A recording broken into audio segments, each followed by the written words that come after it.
my topic isn't as fun as Skyward, but it is a topic we do need to talk about, the PSSA tests.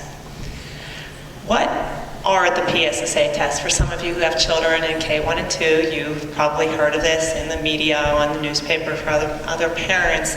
They are a state assessment in math, reading, writing, and science. They're given each year to Pennsylvania public school students to measure student achievement in the Pennsylvania academic standards.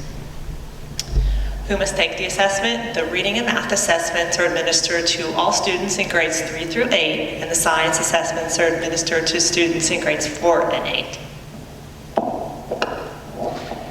This year, the 2015 PSSA is a new assessment. The new PSSA reflects the core standards that were adopted in 2013. This year has been a much more challenging and difficult test for the students, and it raised the expectation of what the children are supposed to, what they need to know. The new PSSA tests, they have more rigorous standards, they included more multi-step questions and sometimes multi-answers. A lot of the times there were some questions the students had to choose 2 answers, and they're not used to that format. So this is a big change from what they're used to taking in a standardized test. It requires more thoughtful reasoning by students. Some content is being taught a full grade earlier than it had been in the past. It measures different content than previous year's tests, and the new tests require deeper knowledge, stronger problem solving, writing, and critical thinking. The days of just adding and subtracting, multiplying, dividing are pretty much gone. They need to be able to do that, they need to apply it, they need to write, they need to defend how they came up with their answers. The scores this year, you've probably heard in the media that the scores have gone down across the state, and they have this year has become the baseline for future years' growth.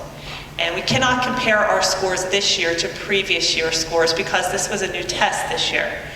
And there were dramatic decline in proficiency levels across the state, and this was all districts, all communities, everywhere that you look at, there was declines in the test scores.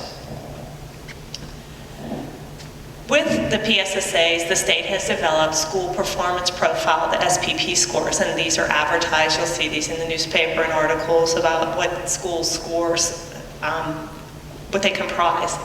And the SPP score is based on the results of the PSSA, the Keystone exams, amount of growth in 1 year is measured by the Pennsylvania Value Added Assessment System. We call that PVAS, another acronym.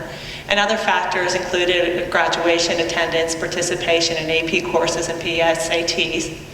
And because of the change in the PSSA, and there was an outcry from many districts across the state and many leaders, they've decided not to assign an SPP score to any of the elementary or middle schools. Just the high schools will receive an SPP score for this year. So with all of that, Deer Lakes, we are on the right track to making changes. This year has served as a new baseline. We're looking at the data, we're looking at what we need to do to prepare our students. And we just want to emphasize our students have not changed, as the assessments have changed dramatically. Our teachers are still doing a phenomenal job of getting them ready for this test and teaching to the standards, but it's a new ballgame for all of us. We're reviewing curriculum and the instructional program, and last year we had an evaluation done of our English language arts and math curriculum, and we looked at that and we began writing curriculum with the help of the Allegheny Intermediate Unit, and things are very different. I know a lot of parents are saying that math is coming home in a different manner. We are requiring the students to write 2 tasks and use the deeper thinking and writing and working with partners and working in groups to work on these tasks. English language arts, we're focusing a lot more on reading. We're using novels and integrating all of the reading skills in that manner. I know many people have many questions, and we have teachers here that they're going to go over some of the curriculum, and then afterwards, if you have questions about what some of the learning looks like at Curtisville or East Union Middle School, we have teachers here that will talk about that. And I know they've touched on some of that at their open houses, and we'll continue to educate all of you on what your children are learning in the schools. So I want to thank you, and just bear with us as we go through this program. We just want to make everything best curriculum we can at Deer Lakes. We want it engaging, and we want our students to do the best on these tests and be successful learners in life.